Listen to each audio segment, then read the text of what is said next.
dan kepada beliau falyatafaddal masykuran wa ma'juran.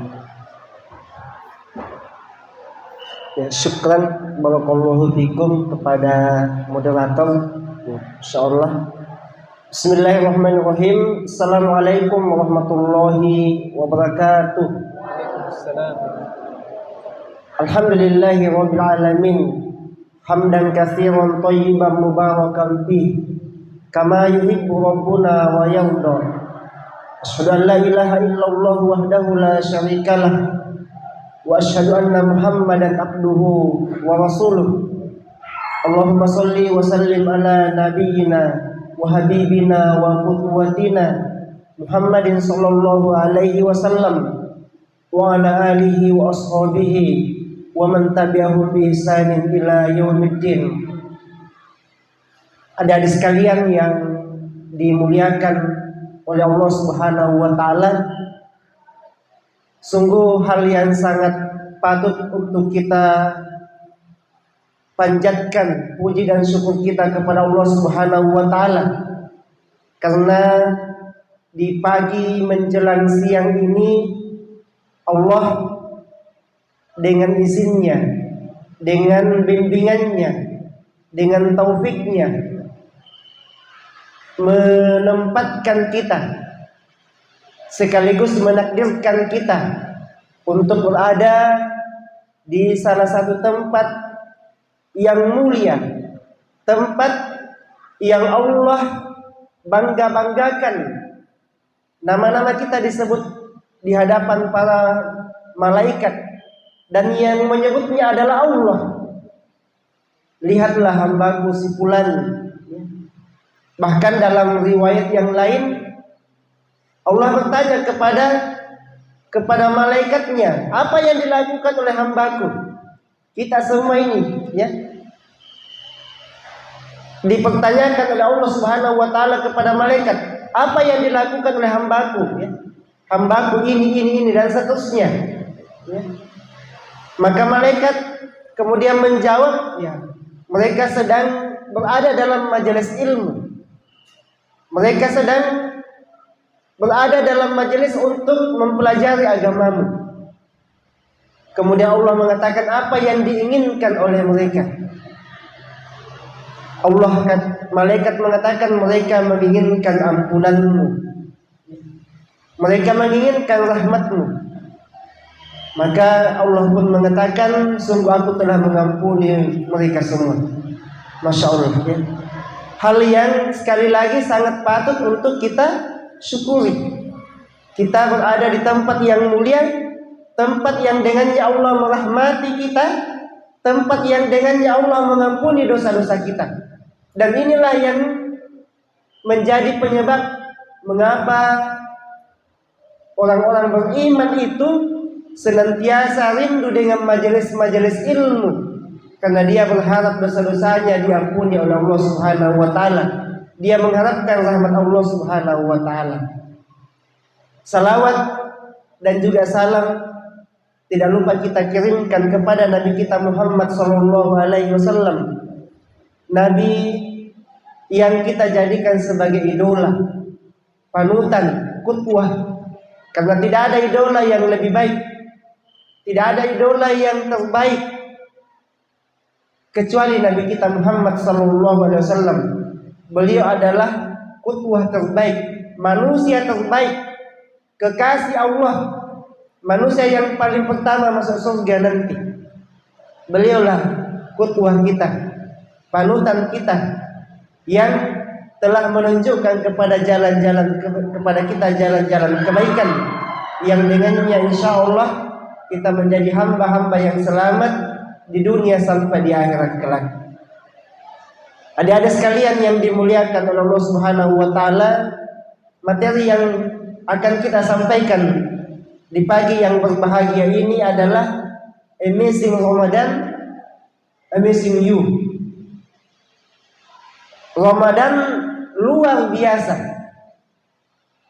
dan kalian luar biasa juga. Kita mulai dari Amazing Ramadan. Apanya yang luar biasa? Apa yang membuat Ramadan pantas dikatakan sebagai luar biasa? Bukan biasa-biasa, tapi luar biasa. Apa yang kemudian membuat Ramadan menjadi istimewa, menjadi tidak sama dengan bulan-bulan yang lainnya? Yang kita kenal ada 12 bulan itu. Begitu banyak alasan, begitu banyak penyebab yang menjadikan Ramadan pantas dikatakan sebagai bulan yang luar biasa, bukan bulan yang biasa-biasa saja. Yang pertama, adik-adik sekalian yang dimuliakan oleh Allah Subhanahu wa taala, di bulan Ramadan Allah membuka semua pintu-pintu surganya. Futihat abwabul jannah. Semua pintu-pintu surga di bulan Ramadan dibuka semuanya, dan tidak ditemukan, tidak terjadi di bulan-bulan yang lainnya. Di antara hal yang menjadi cita-cita tertinggi kita adalah ingin masuk surga, ya. Sekiranya sudah ada kabar yang sampai kepada kita, ya, bahwa si fulan, engkau sudah masuk surga, engkau adalah penghuni surga, maka tidak ada yang lebih membahagiakan kita daripada kata itu. Kita tidak peduli lagi dengan kehidupan dunia ini. Yang penting Allah sudah jamin saya masuk surga. Mau mati sekarang pun siap, karena sudah surga tempatnya. Yang kita semua biasa mendengarkan bahwa kenikmatan surga itu tidak pernah dilihat oleh mata. Ada bidadarinya, ya. Semua jenis buah-buahan disiapkan oleh Allah tanpa perlu kita susah-susah membelinya. Ada istana, ya. Ada minuman susu, madu, bahkan arak yang tidak memabukkan. Segala bentuk kenikmatan itu Allah siapkan di surga, yang tidak ada lagi kesedihan di dalamnya, tidak ada lagi sakit di dalamnya. Dan sekali lagi di bulan Ramadan Allah membuka semua pintu-pintu surganya. Berapa pintu surga? Berapa jumlahnya? Ada berapa? Ada 8. Semua, ya. Yang 8 pintu itu Allah buka. Dan ini di antara hikmahnya adalah Allah menginginkan, ya, ketika Allah menakdirkan kita bertemu dengan bulan Ramadan, Allah menginginkan kita masuk ke dalam surganya, karena Allah telah buka surganya dengan amalan-amalan soleh, ketaatan yang kita lakukan di dalamnya. Ini yang pertama, adik-adik sekalian yang dimuliakan oleh Allah Subhanahu wa taala. Yang kedua, Nabi kita mengatakan wa bulikat abwaabun nar. Pintu-pintu neraka itu ditutup semua. Ada yang pernah mendengarkan siksaan yang paling ringan di neraka? Siksaan yang paling ringan di neraka itu adalah yang dirasakan, yang diberikan kepada paman Nabi kita Abu Thalib, yang ketika diletakkan bara api di bawah telapak kakinya, otaknya mendidih. Kalau kita injak bara api, paling telapak kaki kita yang melepuh, yang terbakar. Adapun api neraka, injak bara api, diletakkan bara api di bawah telapak kaki, otak mendidih, yang paling tinggi di tubuh kita sampai mendidih, apalagi yang di bawah, lebur. Itu yang paling ringan. Dan ternyata di bulan Ramadan Allah menutup semua pintu nerakanya yang jumlahnya ada 7. Menunjukkan bahwa ketika Allah menakdirkan kita berjumpa dengan Ramadan, Allah menginginkan kita tidak masuk ke dalam neraka. Bahkan Nabi kita juga menyebutkan bahwa di bulan Ramadan, di setiap malamnya Allah memilih siapa di antara hamba-hambanya yang akan dibebaskan dari api neraka.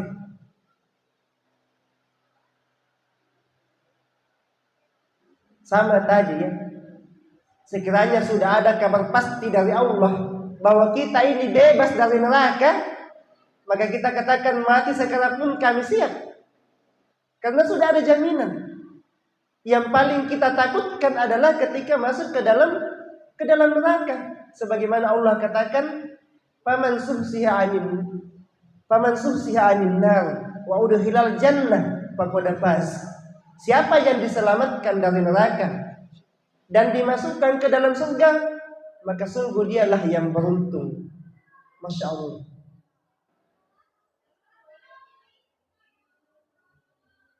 Apalagi yang membuat Ramadan itu menjadi amazing, luar biasa. Di bulan Ramadan ada ibadah puasa yang merupakan ibadah yang balasannya tidak ada batasannya. Kalau kebaikan itu kata Nabi kita itu satu kebaikan itu dibalas dengan pahala 10 kali lipat sampai 700 kali lipat. Illa siyam, kecuali puasa. Fa innahu li wa ajzi bihi. Kecuali puasa kata Allah, karena puasa itu adalah untukku dan saya lah akan memberikan balasan terserah saya kata Allah. Masya Allah. Saya kembali ingin mengatakan bahwa ketika Allah takdirkan kita berjumpa dengan bulan Ramadan, maka itu sebenarnya Allah memberikan kesempatan kepada kita untuk mengumpulkan pundi-pundi kebaikan yang berlipat-lipat ganda. Mungkin selama 1 tahun 11 bulan kita lewati dengan minimnya pahala, dengan minimnya sedikitnya amalan soleh yang bisa kita persembahkan kepada Allah, sedikitnya ketaatan yang bisa kita persembahkan kepada Allah selama 11 bulan itu. Sehingga Allah siapkan, hadiahkan kepada kita bulan Ramadan di mana amalan soleh yang kita lakukan di dalamnya melimpah pahalanya, berlipat-lipat pahalanya, sehingga kita mampu mengalahkan umat-umat dahulu yang usianya ratusan bahkan ribuan tahun karena adanya bulan Ramadan. Di next slide ini. Masih sangat banyak ya. Masih sangat banyak alasan yang membuat Ramadan itu pantas mendapatkan gelar amazing, luar biasa. Tadi yang kita sebutkan ya, 2-3 poin itu sebenarnya itu sudah sangat cukup bagi kita untuk membakar semangat kita untuk betul-betul memanfaatkan, mengisi waktu-waktu Ramadan kita dengan amalan yang terbaik. Belum lagi yang lainnya. Adik-adik sekalian yang dimuliakan oleh Allah Subhanahu wa taala, kita mulai dari ayat yang memerintahkan kita berpuasa. Saya yakin ya, semua sudah menghafalkan ayat ini. Hafal ya? A'udzubillahi minasyaitonir rajim. Ya ayyuhalladzina amanu kutiba alaikumusiyam kama kutiba alal ladzina min qablikum la'allakum tattaqun. Next. Coba kita perhatikan, kita sedikit mentadabburi makna dari ayat yang kita bacakan tadi. Yang pertama, kutiba alaikum, telah difardukan, telah diwajibkan atas kalian. Ini adalah dalil yang memerintahkan kewajiban berpuasa. Ya. Jadi kalau ditanya ibadah itu kan hukum asalnya, semua ibadah itu hukum asalnya adalah haram kecuali ada perintah. Kenapa kita berpuasa? Ya, ada perintahnya itu, kutiba alaikum. Ya. Kutiba alaikumus siyam, diwajibkan, difardukan kepada kalian berpuasa. Kama kutiba alal ladzina min qablikum, sebagaimana telah diwajibkan kepada orang-orang sebelum kalian. Masya Allah, ya. Luar biasanya kasih sayang Allah kepada kita, memerintahkan kepada kita suatu amalan, suatu ibadah yang bernama puasa. Allah kabarkan kepada kita, kama kutiba alal ladzina min qablikum, sebagaimana yang telah diwajibkan kepada orang-orang sebelum kalian. Allah kabarkan kepada kita bahwa puasa itu bukan kamu yang pertama kali melakukannya. Sudah ada orang-orang yang sebelumnya telah melakukan ibadah itu, supaya kita tidak terbebani, tidak merasa sulit. Adam yang pernah melewatinya, tidak berat gini, ringan gini, sudah dilewati oleh orang-orang sebelumnya. Allah kabarkan kepada kita, begitu cintanya dan begitu sayangnya Allah kepada kita ketika memerintahkan suatu ibadah kepada hambanya. Allah sudah kabarkan bahwa ibadah itu tidak berat, sudah ada yang melewatinya, sudah ada yang pernah melaksanakannya. Masya Allah, begitu sayangnya Allah kepada kita, tidak memberikan suatu beban kepada kita. Bahkan tidak ada orang mati gara-gara puasa, ya. Kalau saya belum pernah melihat, ya, kecuali kalau kelaparannya bukan karena puasa, karena memang tidak ada makanan, itu banyak. Ya. Tapi gara-gara puasa dan meninggal, ada orang mati yang sementara puasa itu husnul khotimah, tapi bukan gara-gara kelaparannya, ya. Tapi Allah ambil nyawanya saat hambanya sedang melakukan ibadah puasa. Kemudian Allah lanjutkan perkataannya, la'allakum tattaqun, ya, agar kalian bertakwa. Inilah gelar yang paling mulia. Allah katakan, inna akramakum indallahi atqakum. Yang paling mulia di sisi Allah adalah yang paling bertakwa. Kalau di pendidikan, ya, yang sudah SMA, sudah di MAN, kalau di SMT nanti kan masuk perguruan tinggi, ada S1, kemudian lanjut S2, ya, kemudian lanjut S3 doktor, sampai di situ sih. Adapun profesor itu adalah, ya, gelar pengabdian atau gelar karena melakukan penelitian. Tapi yang paling mulia adalah kalau di sisi Allah Subhanahu wa taala adalah yang paling bertakwa. Walaupun dia adalah tamatan SD, walaupun dia hanya tamatan SMP, tamatan SMA, boleh jadi ada dokter dikalahkan kemuliaannya oleh seorang yang tidak sekolah gara-gara ketakwaannya.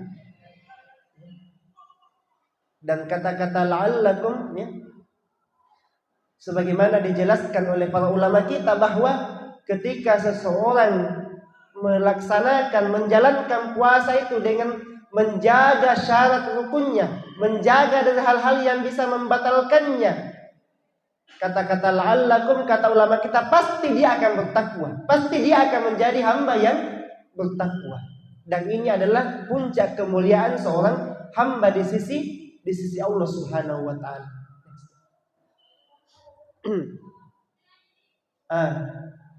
Kita masuk pada keutamaan puasa, ibadah yang akan kita laksanakan, ya, beberapa hari ke depan.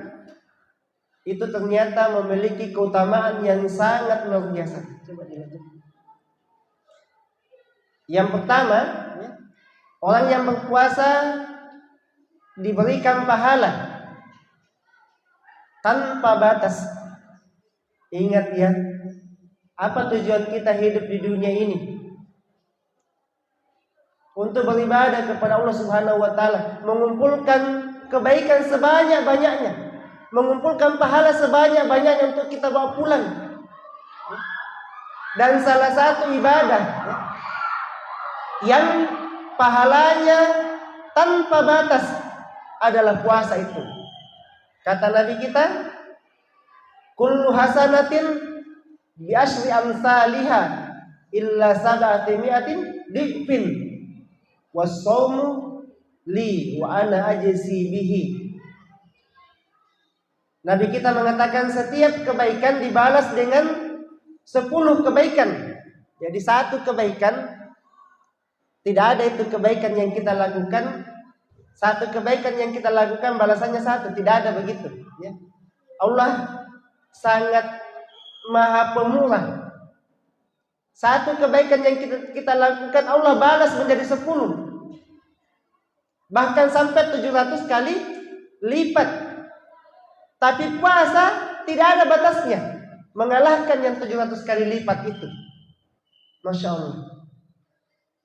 Dan ini menjadi kesempatan bagi kita untuk betul-betul mengumpulkan pahala yang sangat besar di sisi Allah Subhanahu wa taala dengan ibadah puasa yang kita lakukan itu. Pahalanya tanpa batas. Ini yang pertama. Yang kedua, doanya akan dikabulkan.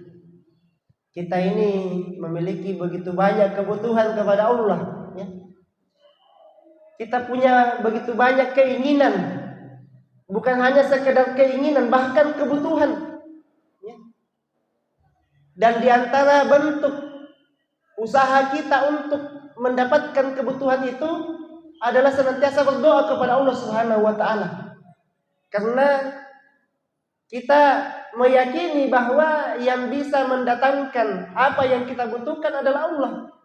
Walaupun kita bekerja keras, berusaha keras untuk mendapatkannya, tapi kalau Allah tidak berikan, tidak jadi juga. Dan orang yang berpuasa adalah orang yang doanya dikabulkan oleh Allah Subhanahu wa taala, sebagaimana dikatakan oleh Nabi kita, qala Rasul sallallahu alaihi wasallam, inna lis-shaim inda fitrihi la da'watan ma tuwaddu. Sesungguhnya orang yang berpuasa di saat berbuka doanya tidak ditolak. Nah, ini juga, ya, menjadi pelajaran bagi kita. Ya, kalau di tahun-tahun yang lalu, ya mungkin kalau kita sudah berhadapan dengan pak bukanya itu, ya itu mami dipikirkan, kapan azan. Ternyata ada satu amalan yang sangat kita butuhkan menjelang berbuka, itu adalah memperbanyak doa. Dan sekali lagi kita katakan, kita memiliki begitu banyak kebutuhan, baik untuk kebaikan dunia kita, apalagi untuk kehidupan akhirat kita. Maka manfaatkan waktu-waktu itu untuk berdoa kepada Allah Subhanahu wa taala, karena Nabi kita mengatakan doanya tidak ditolak. Doanya akan dikabulkan oleh Allah Subhanahu wa taala. Kemudian yang selanjutnya, ya, keutamaan yang ketiga, puasa sebagai perisai, pelindung, benteng yang akan melindungi kita dari azab Allah Subhanahu wa taala. As-shaumu junnah min azabillah. Puasa itu adalah tameng, perisai, pelindung yang akan melindungi kita dari neraka Allah Subhanahu wa taala. Masya Allah. Hal yang sangat kita takutkan, masuk neraka. Dan ketika kita berpuasa, kita sudah punya pelindung, kita sudah punya perisai benteng yang akan melindungi kita untuk masuk ke dalam neraka Allah Subhanahu wa taala. Lanjut. Sebenarnya ya, masih sangat banyak ya keutamaan puasa itu. Ya. Tapi sedikit kita masuk pada fikih puasa. Fikih puasa ya tentunya ya mungkin ada di man sudah dapatkan ini materinya dalam bukunya. Ya. Terkait dengan fikih puasa ini ya. Yang pertama rukun ya. Coba dilanjut. Ya. Puasa secara langsung ke istilahnya ya. Ya. Secara istilah artinya menahan diri dari makan, minum, jima dan semua yang membatalkan puasa disertai dengan niat mulai dari terbit fajar sampai terbenam matahari. Nah, dari sini ada dua yang kita dapatkan bahwa puasa itu dua intinya. Satu niat, ya kita berniat ya. Dan ini tidak boleh tidak. Kapan waktunya berniat?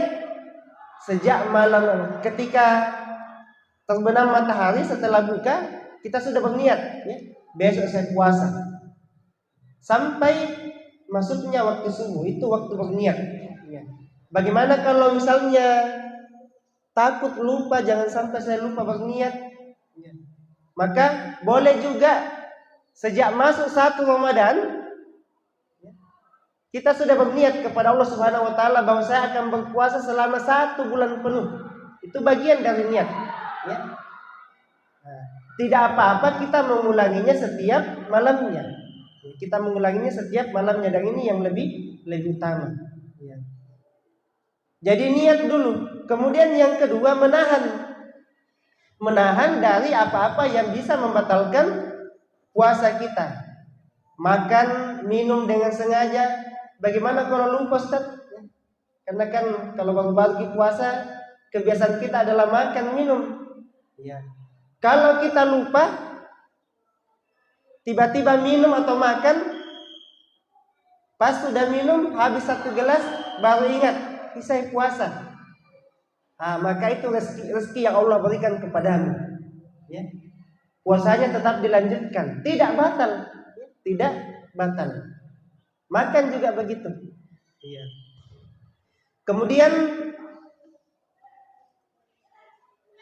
menahan dari ya kalau yang membatalkan puasa ini ya termasuk adalah keluar mani dengan sengaja ya.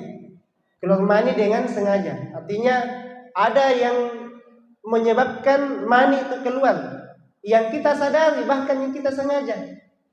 Bagaimana kalau saya tidur siang Ustaz, tiba-tiba mimpi basah, pas bangun ada yang basah, itu tidak batal puasanya, ya, tetap lanjut puasanya karena tidak disengaja.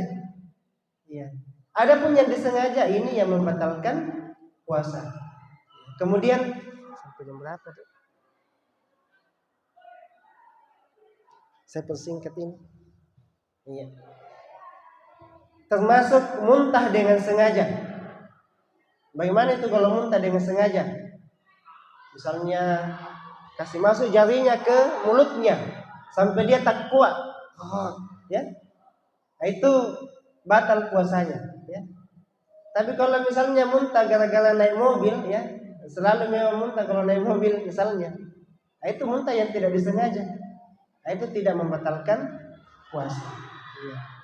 Muntah yang bukan kita yang memintanya, ya, tapi ya memang datang tiba-tiba begitu. Ya. Saya ingin masuk pada judul materi kita yang kedua. Ya. Biar saja begitu saja.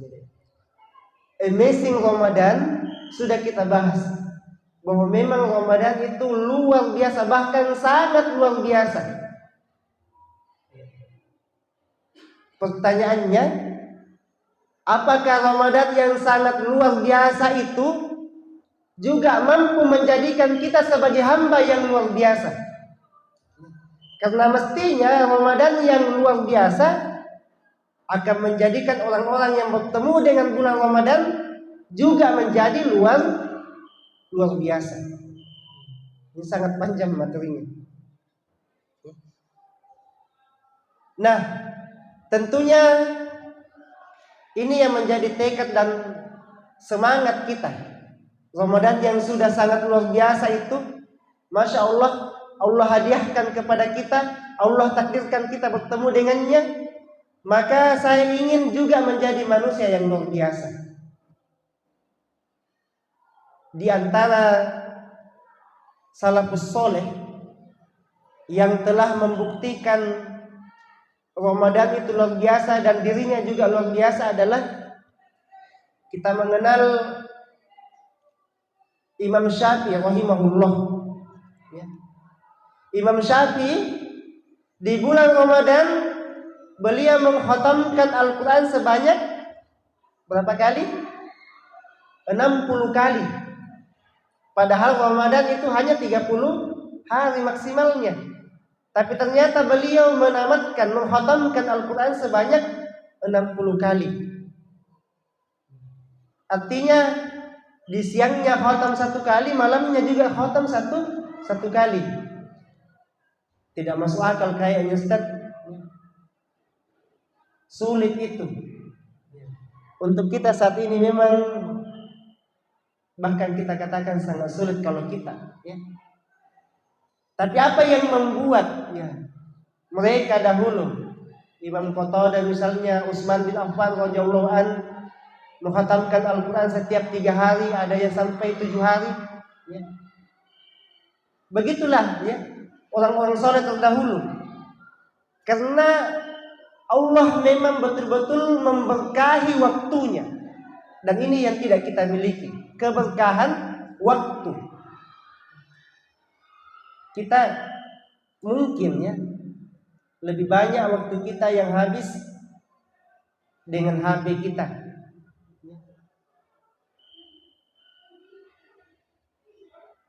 dengan istirahat kita, dengan bermain-mainnya kita, dengan ceritanya kita. Kalau ulama-ulama terdahulu, ya orang-orang soleh terdahulu ketika masuk Ramadan betul-betul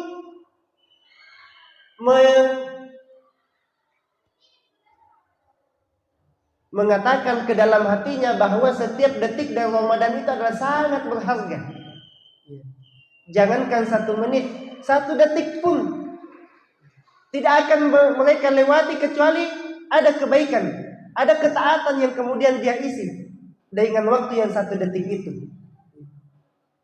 Makanya kita pernah mendengarkan ceramah seorang syekh yang mengatakan bahwa sekiranya para penghuni kubur itu bisa meminta kepada Allah Subhanahu wa taala untuk dipertemukan, untuk dihidupkan dan dipertemukan dengan bulan Ramadan walaupun 1 detik, maka dia akan minta kepada Allah, ya Allah, hidupkan saya di bulan Ramadan itu walaupun hanya 1 detik untuk hidup. Karena memang orang-orang soleh dahulu betul-betul memanfaatkan waktunya untuk melakukan kebaikan, ketaatan, terutama di dalam hal membaca Al-Quran.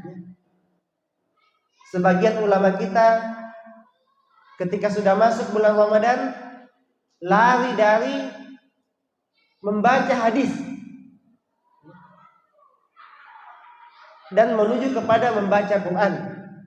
Karena Ramadan adalah syahrul Quran, bulannya Al-Quran. Bahkan ada ulama kita dikatakan bahwa ketika sudah masuk di bulan Ramadan, dia lari dari ibadah-ibadah yang lainnya, kemudian fokus kepada Al-Quran. Tentunya dengan tidak meninggalkan amalan-amalan yang wajib. Tapi kalau amalan-amalan sunnah, mereka membatasinya, menguranginya, dan lebih banyak memfokuskan diri kepada Al-Quran.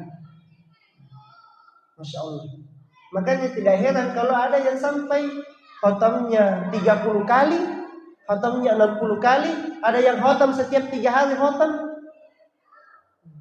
Karena betul-betul dimanfaatkan dengan baik. Kemudian di antara hal yang juga menjadikan orang-orang soleh dahulu di bulan Ramadan menjadi orang yang luar biasa adalah mereka begitu ringan bersedekah, berinfak. Dan ini yang dicontohkan oleh Nabi kita Muhammad SAW ketika sudah masuk bulan Ramadan. Nabi kita itu sedekahnya bagikan angin yang bertiup kencang. Salah seorang ulama ketika berbuka dan dia tidak mendapati orang di masjid yang akan dia temani berbuka, maka dia keluar ke jalan dan memanggil orang, ayo sini berbuka. Karena dia sangat meyakini bahwa memberikan makan kepada orang yang berpuasa akan mendapatkan pahala orang yang berpuasa tanpa mengurangi pahalanya.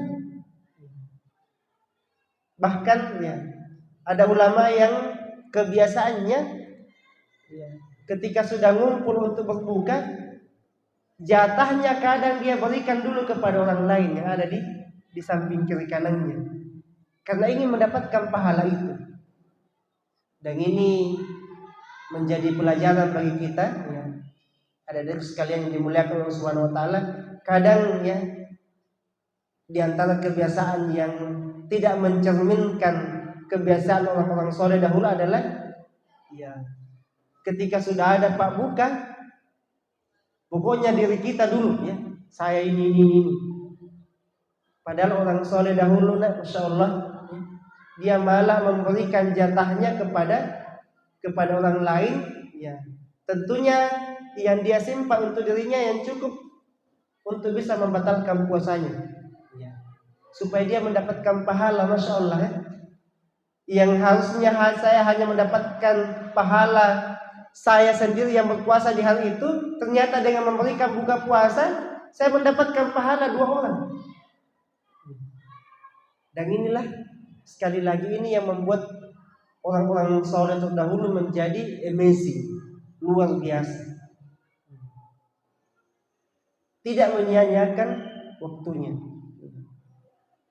Betul-betul memanfaatkan Ramadan, dianggap bahwa 1 detik itu adalah waktu yang sangat berharga. Setiap detiknya adalah kebaikan, setiap detiknya adalah keberkahan, bahkan setiap detiknya adalah ampunan Allah Subhanahu wa taala. Pahala yang melimpah. Mohon maaf ya, ada sebagian di antara kaum muslimin yang malah ketika sudah mendekati bulan Ramadan ya dikumpulkan di berbagai macam game. Ada dominonya, ada jengzalnya, ada ular tangganya, apalagi catur, monopoli dan yang lainnya. Untuk apa ini? Untuk nanti bulan Ramadan supaya tidak dirasa lapar, tidak dirasa dekatnya waktu berbuka. Padahal tidak seperti itu. Mestinya kita mengisi Ramadan kita. Mestinya sambil kita berpuasa ditambah dengan amalan-amalan soleh yang lainnya, baca Quran, berzikir atau apakah yang bisa membuat puasa kita semakin berkualitas di sisi Allah Subhanahu wa taala. Iya. Karena puasa itu tidak hanya sekedar menahan lapar dan dahaga, ya, berhubungan suami kalau sudah berkeluarga, ya. Tapi bagaimana supaya puasa kita lebih berkualitas, ya, lebih berkualitas dengan menambahnya dengan amalan-amalan soleh, ketaatan yang begitu banyak, yang pahalanya sekali lagi Allah katakan berlipat ganda di bulan Ramadan. Tidak sama dengan ibadah yang sama namun dilakukan di bulan-bulan yang lain. Adik-adikku sekalian yang dimuliakan Allah Subhanahu wa taala, kemudian ya, sedikit ya, kami tambahkan siapa yang mendapatkan rukhsah atau keringanan boleh tidak berpuasa. Yang pertama ya kata Allah Subhanahu wa taala, "Wa man kana maridan." Dan barang siapa di antara kalian yang sakit, sakit itu terbagi-bagi ya. Bahkan ya ada ulama kita mengatakan bahwa sakit itu dibagi menjadi 4. Yang pertama sakit yang menyebabkan dia haram hukumnya berpuasa. Kalau dia berpuasa dia berdosa.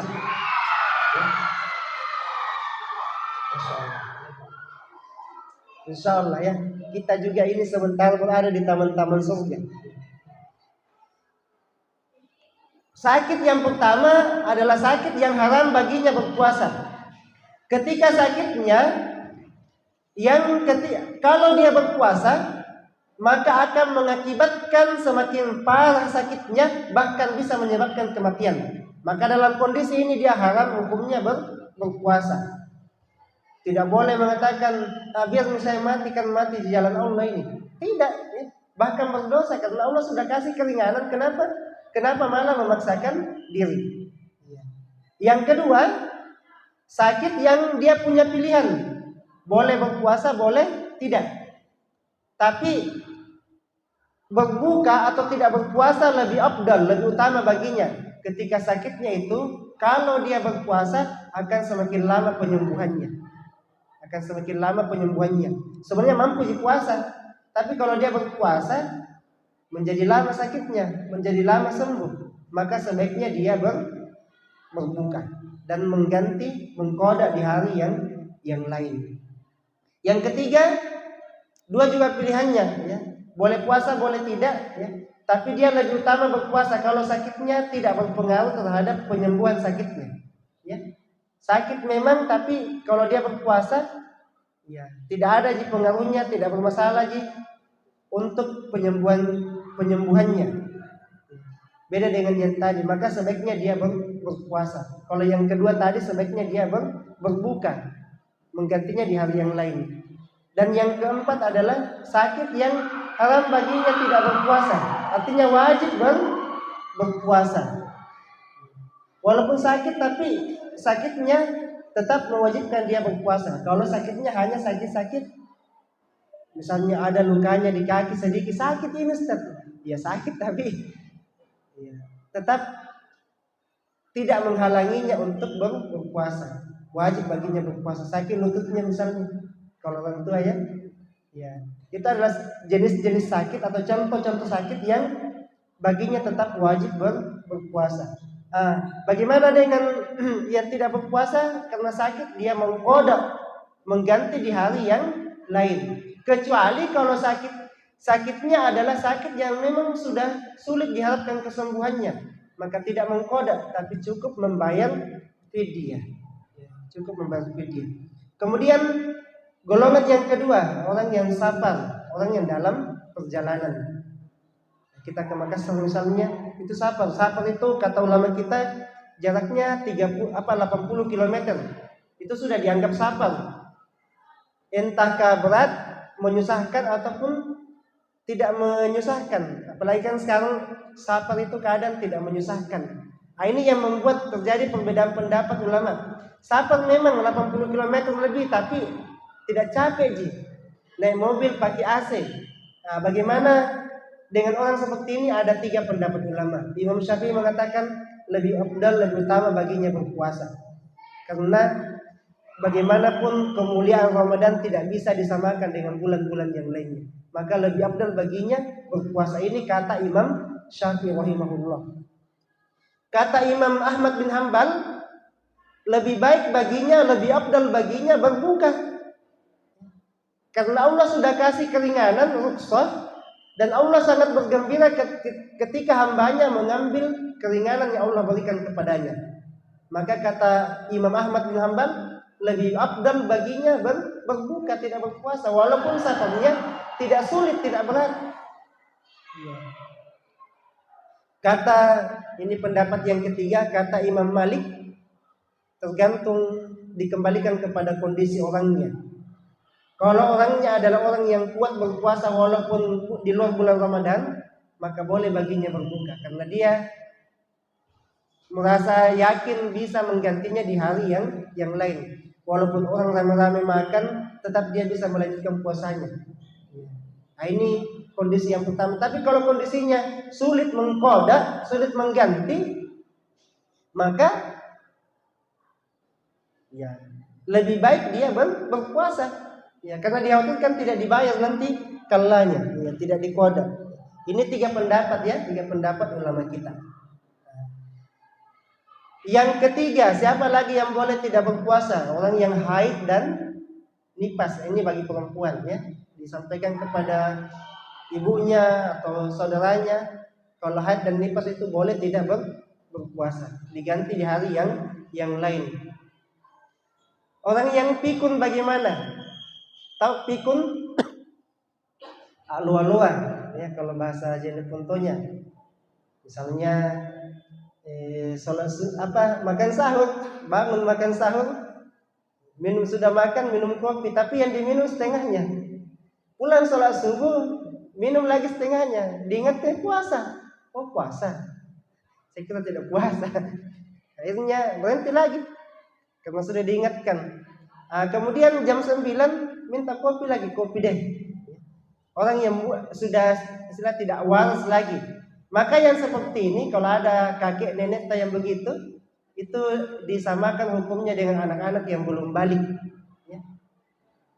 Dia cukup membayar fidyah, tidak berpuasa lagi karena sudah pikun. Ya.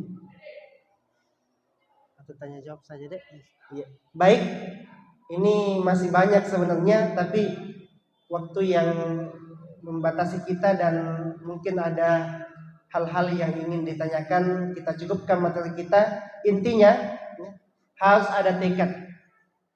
ada tekad dalam diri kita bahwa saya ingin Ramadan tahun ini, ketika Allah takdirkan saya bertemu dengan Ramadan, maka saya ingin betul-betul menjadikan Ramadan itu sebagai Ramadan yang terbaik yang saya lewati.